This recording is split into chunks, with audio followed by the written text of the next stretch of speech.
God's response was just more than I could understand at the moment. He said it was neither good nor bad in the grander sense. It was a lesson for your learning. I could recall not only what it felt like, but how I was thinking. And when I would concentrate on one, I would immediately be there. I would be reliving what I had lived, and I would remember the reliving. And then I would think about another area, and then I'd pop into another movie. And I would do this for some period of time, but it was pictures from my past. And it wasn't just a photograph, it was a 3D image. And the light was viewing me. The light knew everything that I ever thought, did, or will do. It knew everything. And the light welcomed me. And the light said, Andy, don't be afraid. And I was impressed. I mean, the light knew me and called me by my name. Called me Andy. That was pretty good. And then the light said, Andy, I love you. And then the light said, Andy, we love you. And recalling exactly how others were feeling because of the way I was behaving. The light has a fantastic sense of humor.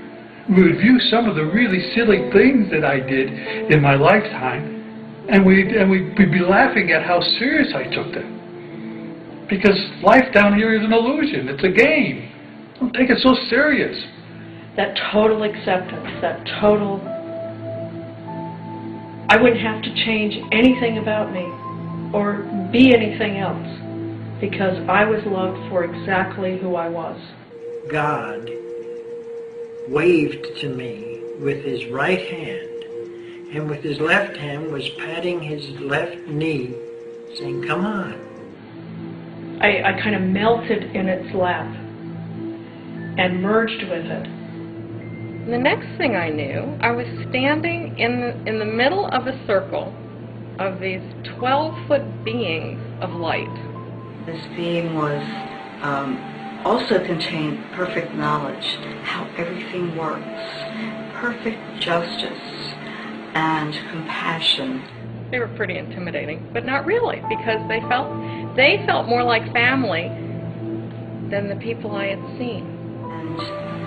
And this being, I'll just say he, because we usually use the male pronoun, but this was not, you know, a male figure, unlike the angel, was just loving me, just sending this perfect unconditional love, to knowing everything about me and just loving me just the same. And in an instant, I was in his lap with his arms around me, gazing up into his face as he was looking down into my eyes. I got into this telepathic discussion with a being of light, and all of your thoughts go out instantly, telepathically, and the answers come back perfectly clearly, more perfect than we can express things in words, because the entire picture is presented with all of its ramifications. All the judgments, all the anxiety of this world just melted off of me like butter on a hot counter.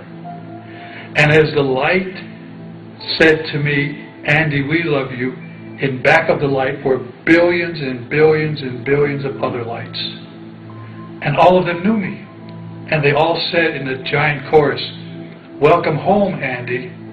And I said out loud, I'm home. At last I'm home. And by its side was a kind of male being who was like a protector. And that protector was saying, you're completely safe. I was safe. I was home. This being of light took me on a tour of the universe, just at the speed of thought. Einstein's law did not apply there. It was just possible to travel from one celestial object to another.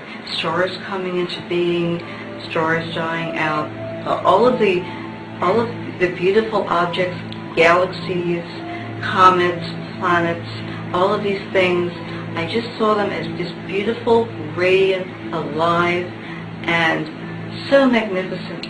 There was no darkness. Nowhere that I looked was there any darkness, like the way we see space. Everything was filled with its own internal light. And pretty soon I found myself out in the universe.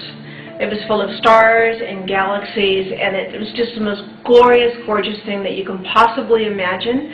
And you know what? It seemed familiar. And then we went to this one star that seemed to be the center of all things.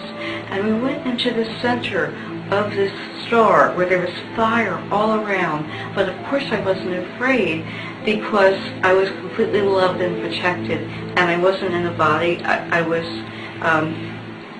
sort of in the hands of God. And so we went through the center of the star, and at that point we went into another dimension where there were no more objects at all. There was no more light. There was just the fullness of the presence, of the potential of all the worlds that ever will be created. And it was like going back into what is called the night of Brahman, the time of being before the creation. And here I just melted into the most perfect unconditional love, in a bliss that is beyond words, beyond anything we could ever experience here. And the light welcomed me. The light absorbed me into the light. So I was part of the light. And once I was in the light, I knew everything the light knew. I knew all about the universe. I knew everything about flowers, about plants, about asteroids, about suns, about novas, everything. I didn't have a question for the light. Why? Because I know all the answers. I had this being appear for me, before me, and his name was Melchizedek, and I knew that.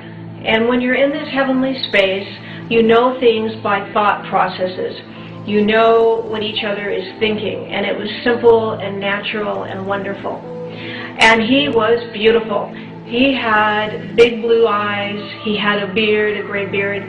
He had like a turban around his head. He was dressed in gold and velvet and green, and he was gorgeous, and I felt like I knew him forever. The life has a wonderful sense of humor. And we're laughing and we're talking, we're just having a great time, and then the light says to me, Andy, you have to go back. Now, I'm not going back. I said to the light, I don't think so. I'm home. I'm staying. I heard a voice say to me, not now, my daughter. It looked at me and said, now it's time to go. And I remember saying, I'm not going back there because it's nasty. People are mean. And it's like walking through hip-deep molasses, just trying to get anywhere or do anything. And people are nasty to each other, and it's just bad, and I'm not going back. I looked into his eyes and I said, well, there's no way I want to leave. They weren't really arguing. I was just sort of standing there going like this. And they were sort of going, yes, dear, it's all right, dear. You're doing fine. You can do whatever you want.